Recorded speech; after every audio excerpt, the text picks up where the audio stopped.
Welcome into another episode of my Dynasty Fantasy Football YouTube. Today I have my 5 takeaway series covering 5 Dynasty topics. As always, make sure to subscribe to the channel if you haven't. Let's go. So the first takeaway, I think kind of the biggest, is that Joe Mixon, to me, has finally lost all of his Dynasty value with this foot ankle injury. It's going to be a big problem. He going to miss most of the preseason. He's been out for a long time with this injury. Week 1 seems to be in doubt. I don't like that. We're already hearing, we're over a month away from week 1. We're hearing it might be in doubt. That doesn't sound so good. We still don't really know what the injury is. Some people are saying it's a foot. Some are saying it's an ankle. We don't know exactly what the problem is. We know he was in a walking boot, but this is not good for a 29-year-old running back who is a bad running back. I say this over and over. In Joe Mixon's best years, he's average in advanced statistics. In the worst years, he's near the bottom. So this is not a good running back anyway. So the Texans, they knew this was a problem. We had already heard about this walking boot when they signed Nick Chubb. They knew about the problem. They didn't maybe know how bad the problem was. They were thinking, I think, maybe, we might have to reduce the workload for Joe Mixon. There could be a little bit of wear and tear. Let's get Nick Chubb in as a backup plan. Now I think this insurance problem is a lot more relevant because I would bet Mixon doesn't play week 1. And that would mean that Chubb and Woody Marks will form some sort of committee early on with Chubb as the leader, I would think. Now, for me, if you're listening to me, you don't have any Joe Mixon. And if you have Joe Mixon, you're not paying attention. You haven't been paying attention to anything I've been saying for the last 2 years. So there's nothing to do with Joe Mixon. Too late now. But Nick Chubb, I'm just not interested in Nick Chubb. He's 29. He was terrible last year, and he doesn't catch passes. So in 8 games last year, 102 carries, 332 yards, 3 touchdowns, 3.3 yards a carry, 5 catches for 31 yards and touchdown. There's nothing here. 41.5 yards a game. I get it. He was coming off a devastating injury. If Chubb were 23, maybe I would say, okay, he could come back and be better this year.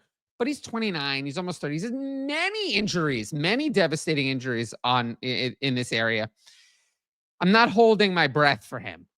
In the best case scenario, he's the starter, takes 70% of the snaps, is inefficient, doesn't catch passes, and is a low-end RB2. And that's if everything is perfect. If you can get a third for Chubb now, I would just do it. I don't see any value here. And that's the main actionable move because now's your window. Mixon is out now. Maybe he comes back and then Chubb has no value at all. So another big piece of news, and I do think this was decently important, was Jake Ferguson's contract extension. And honestly, this wasn't really on my radar. I thought the Cowboys had other business to attend to. They still should attend to that other business, but with Micah Parsons. But they did decide to extend Jake Ferguson to a good contract, 4 years, $52 million with $30 million guaranteed. Considering other tight ends signed for a similar amount a couple years ago, honestly, it's fair. Keeps him in Dallas through 2029. Guaranteed money. That's about a little over 2 years of guarantees. Some of it's in 2025. So basically, this is probably, you have the 2025 year, the end of the rookie deal. 2 more years in 2026 and 2027. And the rest are, team options. So he's locked in through 2027. Now, the Cowboys have locked in Jake Ferguson, obviously CeeDee Lamb, and they have the huge contract for Dak Prescott. Ferguson, I think we've seen 2 years of Ferguson, really, and we've kind of seen what that looks like. So in 2023, in 17 games, 71 catches, 761 yards, 5 touchdowns, 102 targets, 4.2 catches, and 44.8 yards a game. He was the Cowboys' clear second target behind CeeDee Lamb, completely eliminated Luke Schoonmaker, who was a second-round pick that year. And basically, this was kind of the pivot point year. It was his second year. And usually for tight ends, you get this kind of breakout. You kind of see the next year. Are they really a top-end option? Is it someone who earns targets? Or are they good? A good player, important part of the offense, but more of kind of just a tight end. And I think we saw it's the latter. In 14 games, 59 catches, 494 yards, 86 targets, 4.2 catches and 35.3 yards a game. Failed to exceed 40 yards in any of the final 7 games. We saw Schoonmaker get more time, but Ferguson is the clear tight end 1. I will say, though, we saw that this is not, obviously, Trey McBride. This is not even TJ Hawkinson. Jake Ferguson is not even the 2B. He cannot be the 2B on a good offense. He's a 3. He should be a 3. So I would consider selling him. I like the idea of buying a dip on Ferguson after the Cowboys traded for George Pickens. But now I think Ferguson's value might go a little bit too high again. We've seen time and again with Cole Kmet, Pat Freiermuth, they signed similar deals, similar talent levels. At the time, people thought they were very good. These types of contracts for tight ends don't mean massive fantasy value. He's valuable to the Cowboys. It's a good contract. I'm not complaining about it. But to be valuable as a fantasy tight end, you have to earn targets as a wide receiver. Ferguson doesn't really do that. I feel like he's more of a borderline tight end 1 who will become a trustworthy tight end 1 when a wide receiver goes down. Think Dallas Goedert. Dallas Goedert has been fine. But when A.J. Brown and Devonta Smith are in, Dallas Goedert is fine. He's fine. Not great, but fine. When one of them goes down, then Dallas Goedert is great. I think that's kind of what we have here. What we have here with Ferguson. And that's fine, but that's not worth that much. So if someone's willing to give you a lot for Ferguson, I would consider taking it. Now, something I am concerned about, Matthew Stafford, back injury. Now, this is a problem. So week to week with back soreness, I don't love it. Something's wrong here. Like, this is setting off my red flag meter. My alarm bell is very loud here. Why is it loud? The Rams and Stafford have had contract issues the last 2 years. The Rams have wanted to go to year with him. They clearly didn't want to commit to multiple years. Maybe this is a part of why. I'm worried. I am worried here. Stafford's probably still going to be the week 1 starting quarterback. I'm not getting carried away, but I'm worried this is going to linger. I'm worried that he's 37 years old. I'm worried that could this be the beginning of the end? For a 37-year-old quarterback, it doesn't take much. It's not like he's 27. I dismiss this issue as probably not a big deal. But for a 37-year-old quarterback, I'm concerned. And I hope that Stafford is okay for Puka Nacua and Davante Adams. Now, let me evaluate those two. I'm not going to go through all of their numbers. We're not talking about that here.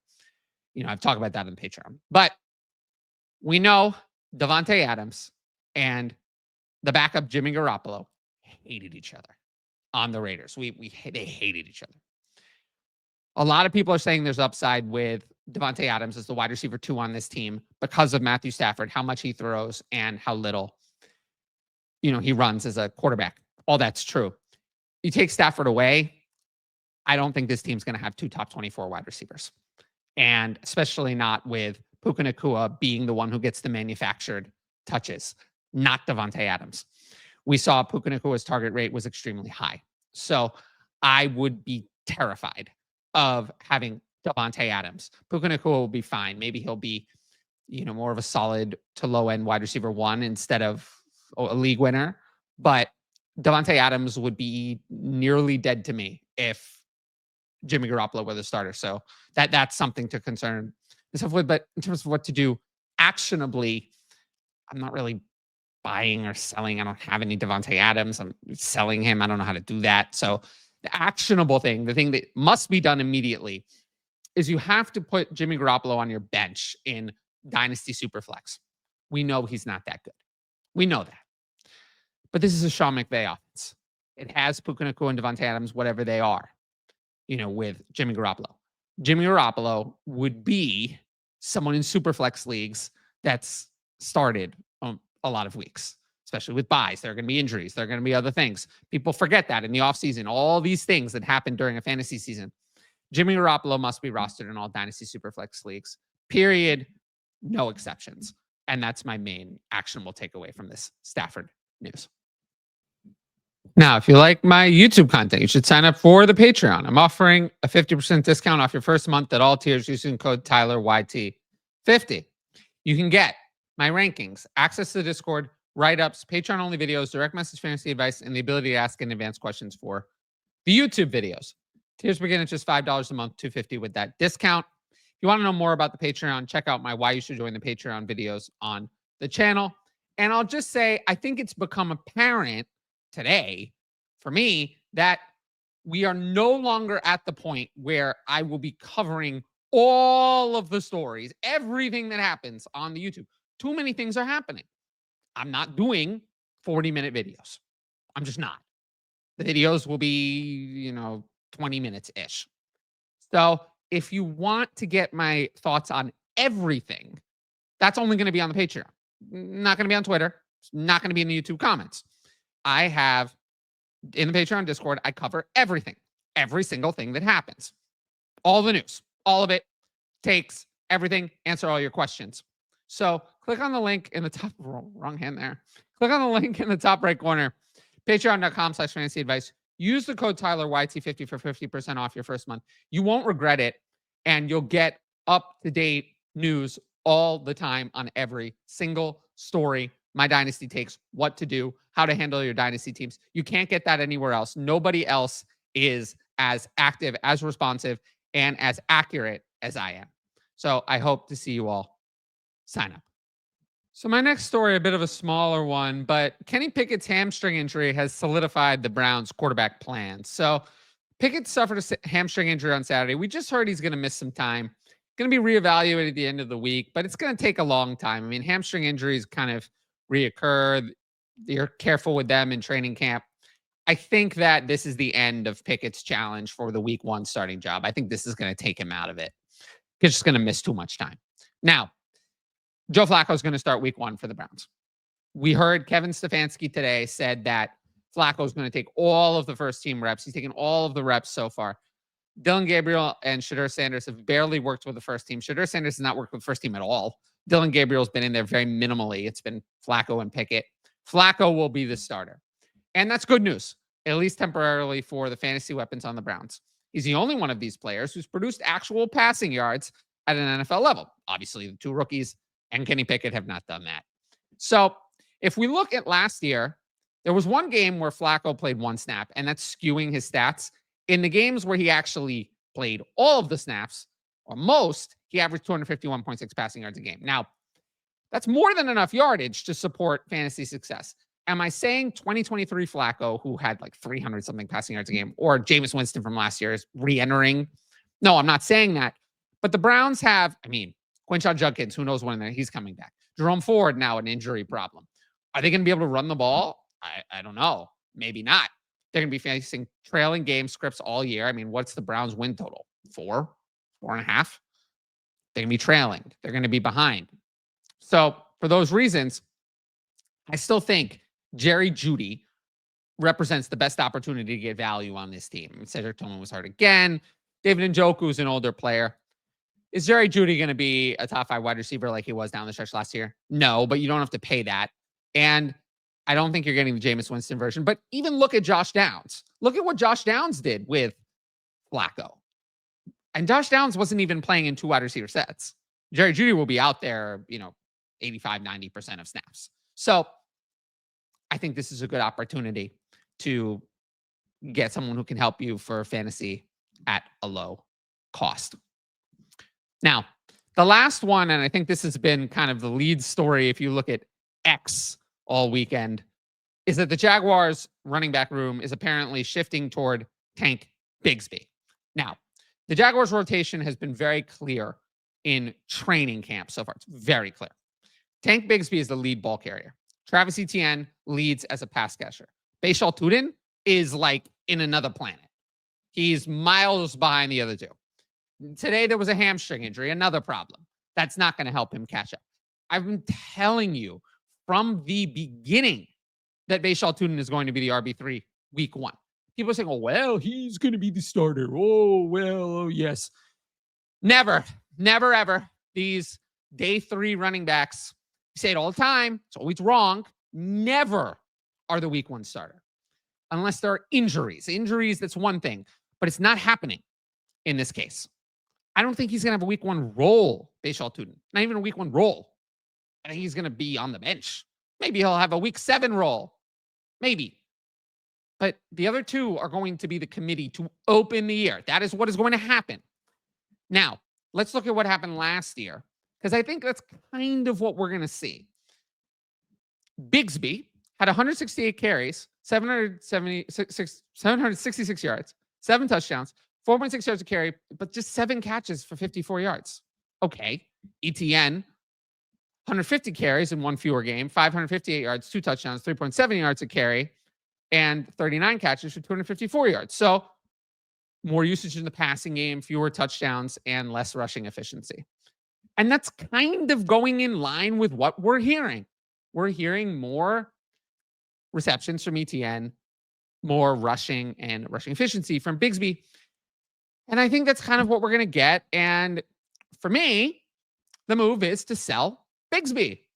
I don't think any of these 3 running backs are going to be the true 2026 starter. I don't think there's a starting running back here. I think they all have major problems. So my recommendation has been to sell whoever is the flavor of the moment. Back in rookie season, that was Bhayshul Tuten. I had 0 interest, none, 0 in him at his cost. Now, the flavor of the month, right now, Tank Bigsby, who cannot catch any passes, fumbles all the time, and there are so many problems with Tank Bigsby. But now he might earn the majority of the carries for some part of the year. And if all of those great things happen, he'll be the RB 20. Wow. A real winner there. He doesn't catch passes. He hasn't done it in the NFL. We've had 2 years of him not doing it. It's not going to happen. So I'm not that interested in Bigsby now. If the price is rising, I'll be selling him. And then if another one gets hype, we'll move on. We'll sell that player. I'm not buying into this backfield. I don't want any of these guys. But I'm just going to keep selling whoever the hype train is at that time. Right now, that's Tank Bigsby. So now we'll do some Patreon questions, and then we'll wrap up the show. Is it worth overpaying for young tight ends since their careers are longer? I mean, no. Quarterback careers are long. Wide receiver careers are also long. So quarterback careers are longer than tight ends. So no, you answered your question in the question. Is it worth overpaying? No. That's an easy question. Do you have any rule of thumb for a number of max number of managed leagues you can manage properly with waivers and trading and generally being engaged?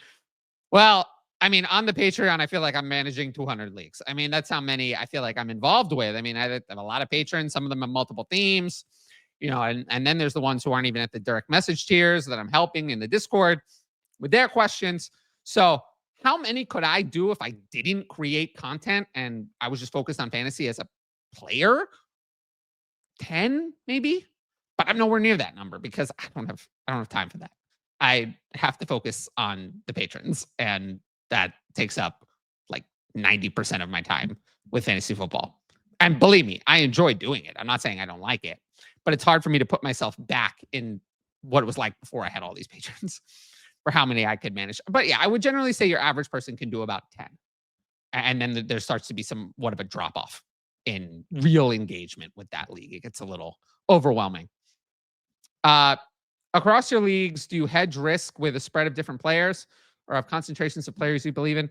This is such a stupid thing that people say, hedge risk. Why? It's not a best ball contest where I could understand why you would do that. Exposures, there's reasons for that. This is not a real investment. I mean, if you're playing Dynasty fantasy football with money you can't afford to lose, I suggest maybe doing something differently. So, no, I don't. I just make every team the way I want to make it with the best. I don't do something different in League A because of something I did in League B. Those are totally independent processes. It's not like entering 2 best ball teams in the same contest. Those are not independent processes.